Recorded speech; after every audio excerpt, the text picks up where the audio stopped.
IPO यानी कि initial public offering IPO घरमा बसी बसी कसरी भर्ने त्यो कुरा चाहिँ आज हामी यस भिडियोमा सिक्ने छौं।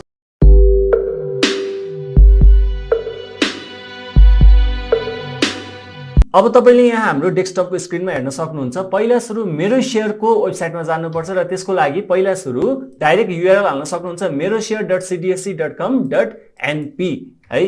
यो युआरएल हाल्नुभयो भने तपाईको मेरो शेयरको वेबसाइट डाइरेक्टली खुल्छ।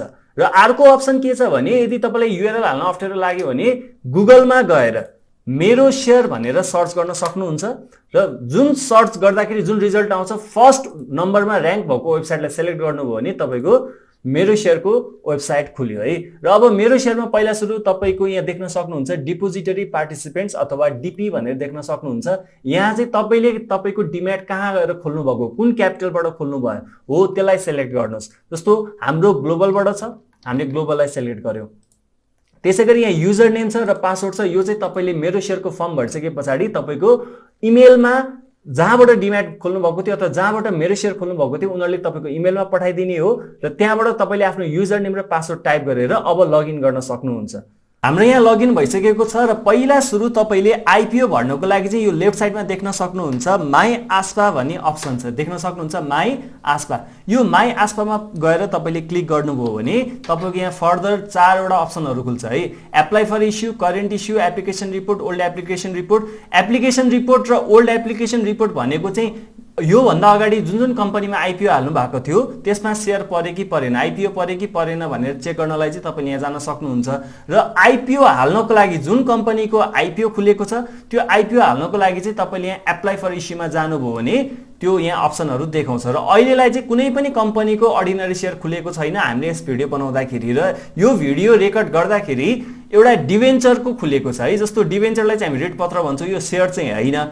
र यो पनि शेयर जसरी भर्नुहुन्छ त्यसरी नै भर्ने हो है। र यो चाहिँ 8.5% नेपाल बैंक डिबेन्चर 2087 भनेको छ। यो चाहिँ डिबेन्चरको नाम हो र यो चाहिँ आईपीओ त आईपीओ हो तर शेयर हैन है। यो चाहिँ तपाईले के बुझ्नु पर्यो, यो डिबेन्चर हो भनेर बुझ्न सक्नुहुन्छ है। र कसरी एप्लाई गर्ने त भन्दाखेरि यहाँ साइडमा देख्न सक्नुहुन्छ एप्लाई भन्ने अप्सन छ हो। र त्यो एप्लाई भन्ने अप्सन भइसके पछाडी त्यहाँ तपाईले क्लिक गर्नुभयो भने फर्दर प्रोसेस तपाईले त्यहाँबाट जान सक्नुहुन्छ है। जस्तो पहिला सुरु बैंक छ हो, यहाँ जानुस्। बैंकमा अब तपाईले जुन बैंकमा गएर सीआरएन नम्बर लिनु भएको छ नि हो त्यो अप्सनहरु यहाँ देखाउँछ है। र हामीले यहाँ सिलेक्ट गर्यौं र त्यहाँ सिलेक्ट गरिसके पछाडी अटोमेटिकली त्यो ब्रान्च र अकाउन्ट नम्बरहरु तपाईले यहाँ सजिलैसँग डिस्प्ले भएको देख्न सक्नुहुन्छ है। अब त्यस पछाडी एप्लाइड कित्ता भन्ने छ, कति कित्ता हाल्ने हो त है। जस्तो मानिलियौ हामीले 10 कित्ता एप्लाई गर्दै छौं हो र मैले 10 भनेर यहाँ लेखे एप्लाइड कित्तामा। अब अमाउन्ट हुन्छ नि, अमाउन्ट अटोमेटिकली टाइप हुन्छ है। जस्तो यहाँ 10 कित्ताको 10,000 भनेर आयो। यो चाहिँ डिबेन्चर 1 कित्ताको 1000 रुपैयाँ हुन्छ, त्यही भएर 10 कित्ताको 10,000 भनेर आयो। यदि शेयरको कुनै पनि कम्पनीको शेयर खुलेको भए हामीले एप्लाइड कित्तामा 10 लेख्दाखेरि चाहिँ 100 रुपैयाँमा इस्यु गरेको भए त्यो चाहिँ यहाँ 1000 रुपैयाँ मात्रै हुन्थ्यो है। र त्यसपछि यहाँ सीआरएन नम्बर भनेर देख्न सक्नुहुन्छ। तपाईले इन्टर सीआरएन मा गएर सीआरएन नम्बर लेख्न सक्नुहुन्छ है। र सीआरएन नम्बर भनेको चाहिँ तपाईले बैंकबाट जहाँ तपाईको बैंक म्यानेज छ त्यहाँबाट गएर तपाईले लिने हो है। र यसपछि चाहिँ तपाईले के गर्नु पर्यो भन्दाखेरि यहाँ तलपट्टि साइन गरिदिन सक्नुहुन्छ, यानी कि राइट गर्न सक्नुहुन्छ। यो चाहिँ तपाईले मेरो खाताबाट पैसा काटिए पनि म मन्जुरी छु, मैले एप्लाई गरेको हो भनेर भन्नु भएको हो।